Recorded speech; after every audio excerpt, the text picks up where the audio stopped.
out of the school. And she started working with, but I think that was so traumatic for her that she changed.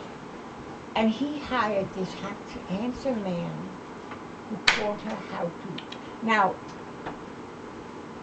a Venezuelan girl does not go out unchaperoned with a man. In fact, she doesn't go out unchaperoned with her or by herself. You know, you always have to have someone with. So anyway, she was taken out, okay. And Gaetano went in, he was so mad, he shot up, he took a gun to kill them. Wait, she was on a date with somebody and no, forget about it. She's just been thrown out of the convent school. Right. And Gaetano wanted to kill... Gaetano went into the church. To kill them because of the Mary Magdalene? Well, he was going to shoot something, but he blew up all the statues. Shut it. An angry Italian, that will do it. Shut it. Well, he loved Teresa, worshipped. So, if that's Tita, I don't want to interrupt it, but Did he spend time in jail for that? No. He was right next to Gomez. No one touched you. That's true. But anyway. I forgot about Gomez. It's not She went out. She was letting the cat in. What? The cat. Was that Tita? No. Where's the baby? The baby didn't go out? All right. So anyway, what happened, but then she started to go pretty wild after that because she was very suppressed in that convent and she had a lot of stuff to get rid of. And so she used to work with him and with the people who worked sewing for him and stuff. And she'd take them all out to the bar and order drinks for them. And then she got this chauffeur.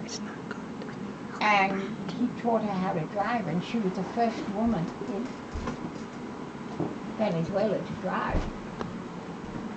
And so then Rosa, who was in Maracaibo, she came and they took Teresa, and she took her in a house and said that he didn't want the chauffeur around, and she guarded her. But Juan went down to Maracaibo and took Luisa out. Poppy. What? And they got married. All right. So, anyway, Gaetano said to Juan, he said, look, if you just learn a trade or something, I'll pay for it. And they, so anyway, he didn't want to learn a trade. He was a gambler, really. So Poppy didn't want to learn it. When did they disown Grandpa's family then? Didn't they disown Grandpa's family because of Poppy? Did they disown Lucinda because of Poppy? Luisa, no, the father, no. The people of Venezuela had nothing to do with that. I mean, she was really, the both of them were like the gossips of the place, you know. They were famous. So anyway. Famous tyrants. She got, sounds like the Gills. I wonder where the fuck where my sons come from. I'll tell you, I know now where they come from. It took me a long time to figure it out. You're being videotaped. Your great-great-great-grandchildren are going to hear you say that. That's all right. That's good stuff. Go ahead. Keep it coming. Anyway. He had money from his godmother. You know, he was orphaned, you know. And he had money from his godmother. So he bought all of these very expensive cars. At that time, those cars were just made, and they were gorgeous cars, and he must have spent thousands for each one of them. And then he'd get these people, peasant people, not peasants, but people from bars and so on, who were driving them. And then they'd take them out at night with girls and fool around and so on. It was a taxi. It was a great idea of a taxi from Caracas to Maracay and things like that, you know. But the taxi was fooled around with because he was fooling around himself, you know. And all of that investment that was there. So one day, she was already pregnant, and those people who were driving a taxi, they had driven it over the embankment that was all the way down. Oh no. And so she was helping to pull it all up. And she'd say, I say, pull, and each one of the big piece, and they'd bring out pieces of the plate, pull, she said. But that's when she got a miscarriage, and she was 7 months pregnant, and that's when your grandfather was born at 7 months. He was only 2 pounds. So Poppy developed, and he shows how smart he was, his father, your grandfather. Instead of he put a bulb in a box, to keep it warm like an incubator, but he painted the bulb black because they found out that bright light on the babies, they didn't know that, in the hospitals even, that a lot of premature babies were blind because of the bright light that they had. And he painted that.